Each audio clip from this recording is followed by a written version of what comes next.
Hello friends, I am Dr. P.S. Vali. I am a nephrologist based at Hyderabad. ఈ వీడియోలో ఒక most important concept గురించి తెలుసుకుందాం. ఆ కాన్సెప్టే బ్యాక్ పెయిన్ ఉన్న వాళ్ళలో ఆ బ్యాక్ పెయిన్ కిడ్నీ వల్ల వచ్చిందా లేక వాళ్ళ స్పైన్ అంటే వెన్నుపూస వల్ల వచ్చిందో ఎలా తెలుసుకుంటారనేసి. మేము యూజువల్ గమనించింది ఏంటంటే బ్యాక్ పెయిన్ రాగానే అందరూ కూడా ఆ బ్యాక్ పెయిన్ కిడ్నీ వల్లే అనుకుంటూ ఉంటారు.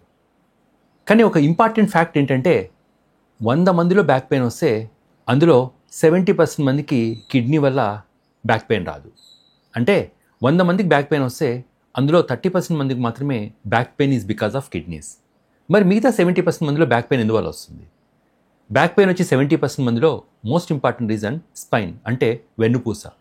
ఈ వెన్నుపూస అనేది కొన్ని ఎముకల సమాహారం. ఈ వెన్నుపూసకు అతుక్కొని చాలా నరాలు దాంతోపాటు మజిల్స్ కూడా ఉంటాయి. ఈ మజిల్స్లో ప్రాబ్లం వచ్చినా, ఆ నరంలో ప్రాబ్లం వచ్చినా, లేక ఈ వెన్నుపూస యొక్క అలైన్మెంట్లో డిస్క్లో అలైన్మెంట్లో ఏదైనా ప్రాబ్లం వచ్చినా బ్యాక్ పెయిన్ వస్తూ ఉంటుంది. ఈ వీడియోలో కిడ్నీ వల్ల వచ్చే బ్యాక్ పెయిన్ ఎలా ఉంటుంది, ఈ స్పైన్ వెన్నుపూస వల్ల వచ్చే బ్యాక్ పెయిన్ ఎలా ఉంటుందో డిఫరెన్సెస్ తెలుసుకుందాం.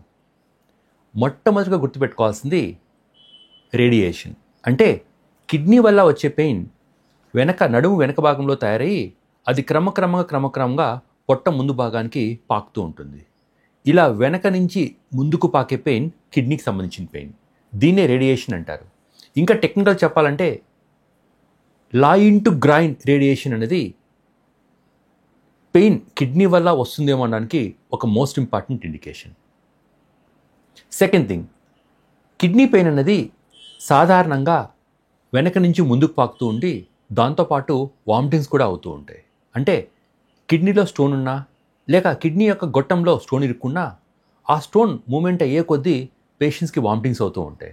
సో సడన్గా బ్యాక్ పెయిన్ వచ్చి ఆ బ్యాక్ పెయిన్ వెనక నుంచి ముందుకు పాకుతూ ఉండి దాంతోపాటు వామిటింగ్స్ అవుతున్నాయంటే అది చాలా వరకు కిడ్నీ స్టోన్ పెయిన్ అనుకోవాల్సి వస్తుంది. ఇంకా మోస్ట్ ఇంపార్టెంట్ ఇండికేషన్ వచ్చి కిడ్నీ స్టోన్ అనేది మనం పని చేసినా పని చేయకున్నా, నడుము వంచినా నడుము వంచుకున్నా, ఏదైనా మూమెంట్ ఉన్నా మూమెంట్ లేకున్నా కంటిన్యూస్గా తెరలుగా స్పాస్మోడిక్గా వస్తూ ఉంటుంది.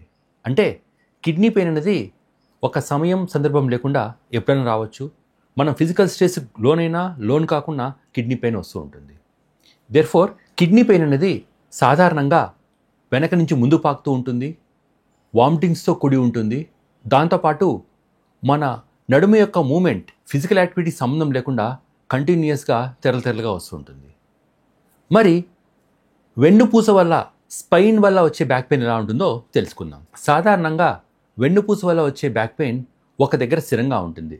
అంటే అది నడుము వెనక భాగంలో వస్తుంది, ఏదైనా అలాగే ఉంటుంది లేక నడుము వెనక భాగం నుంచి థైస్ వైపు కానీ లేక గ్లూటియల్ రీజియన్ వైపు కానీ కాలు వైపు కానీ పాకుతూ ఉంటుంది. అంటే ఎలాంటి బ్యాక్ పెయిన్ అయితే నడుము బ్యాక్ సైడ్ నుంచి కాలుకు పాకుతూ ఉంటుందో అది సాధారణంగా కిడ్నీ పెయిన్ కాదు, రాదర్ అది వెన్నుపూస యొక్క పెయిన్కి సంకేతం అవుతుంది. అంటే వెన్నుపూస ఎముక వల్ల కావచ్చు, లేక మజిల్ వల్ల కావచ్చు, లేక వెన్నుపూస యొక్క నరం వల్ల వచ్చే పెయిన్ బ్యాక్ సైడ్ నుంచి ఆ తొడకు కానీ లేక గ్లూటియల్ రీజియన్ కానీ కాలుకి కానీ పాకుతూ ఉంటుంది. రెండవ ఇంపార్టెంట్ అంశం, ఈ వెన్నుపూస వల్ల వచ్చే పెయిన్ సాధారణంగా వామిటింగ్స్తో జత కలిపి ఉండదు. అంటే ఎలాగైతే కిడ్నీ పెయిన్ వామిటింగ్స్తో కూడి ఉంటుందో దానికి పూర్తి విరుద్ధంగా వెన్నుపూస వల్ల వచ్చే పెయిన్ యూజువల్గా ఎటువంటి నాసియా లేక వామిటింగ్స్తో కూడి ఉండదు. మోస్ట్ ఇంపార్టెంట్ డిఫరెన్స్ వచ్చి వెన్నుపూస వల్ల వచ్చే పెయిన్ అంటే స్పైన్ వల్ల వచ్చే పెయిన్ యూజువల్గా మూమెంట్ ఎక్కువైనా, సడన్గా వంగినా లేక సడన్గా పక్కకు తిరిగినా, లేదా ఇంట్లో పని ఎక్కువ ఉన్నా, లేక మనం too much of physical activity చేసినా లేక too much of sports activity చేసినా ఎక్కువ పెరుగుతూ ఉంటుంది. అంటే మూమెంట్తో వర్సన్ అయ్యే పెయిన్ వెన్నుపూస పెయిన్. అదే కిడ్నీ పెయిన్ అనేది మూమెంట్ ఉన్నా మూమెంట్ లేకున్నా తెరలుగా వస్తూ ఉంటుంది. దేర్ఫోర్ ఫ్రెండ్స్, బ్యాక్ పెయిన్ అనగానే కేవలం కిడ్నీ పెయిన్ ప్యానిక్ అవ్వకుండా ఈ 3 ఇంపార్టెంట్ అంశాల గురించి మనం తెలుసుకోవడం చాలా ఇంపార్టెంట్.